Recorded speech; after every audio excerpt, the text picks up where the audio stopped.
சுண்டெலி மனிதனாக மாறிய கதை. ஒரு ஞானியின் தியானம் கலைந்த பொழுது ஒரு சுண்டெலி ஞானியின் முன் வந்தது. சுண்டெலியை பார்த்த ஞானி, உனக்கு என்ன வேண்டும் என்று கேட்டார். பூனையை கண்டு எனக்கு மிகவும் பயமாக இருக்கிறது.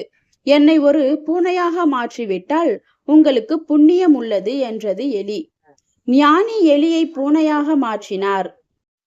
2 நாட்கள் கழித்து மீண்டும் அப்பூனை வந்து ஞானியின் முன் நின்றது. பூனையை கண்ட ஞானி, இப்பொழுது என்ன பிரச்சனை என்று கேட்டார். என்னை இப்பொழுது நாய் துரத்துகின்றது. என்னை நாயாக மாற்றிவிட்டால் நன்றாக இருக்கும் என்றது பூனை.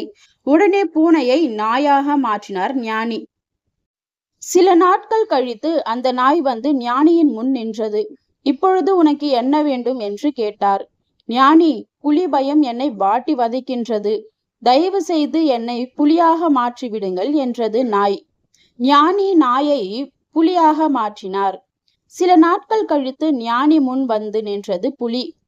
இந்த காட்டில் வேடன் என்னை வேட்டையாட வருகிறான்.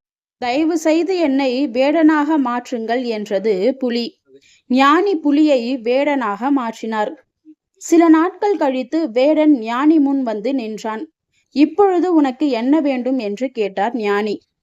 எனக்கு மனிதர்களை கண்டால் பயமாக இருக்கின்றது என்றார் வேடன். ஞானி, சுண்டெலியே, உன்னை எதுவாக மாற்றினால் என்ன? உன் பயம் உன்னை விட்டு போகாது. உனக்கு சுண்டெலியின் இதயம்தான் இருக்கின்றது. நீ சுண்டெலியாக இருக்கத்தான் லாய்க்கு என்று கூறிவிட்டார். ஆகையால் உள்ளத்தில் நம்பிக்கையும் அச்சமற்ற தன்மையும் இல்லாதவரை நாம் எதையும் அடையவோ சாதிக்கவோ முடியாது.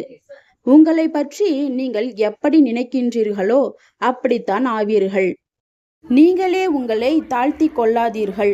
உங்களுடைய எண்ணங்கள் செயலற்று போனால் அச்சம், சோர்வு போன்றவை உடலை கூனாக்கி உள்ளத்தை மண்ணாக்கி விடும். இதே போல சூப்பரான ஸ்டோரிஸ் கேட்கணுமா? அப்ப என்னோட சேனலை சப்ஸ்கிரைப் பண்ணிக்கோங்க.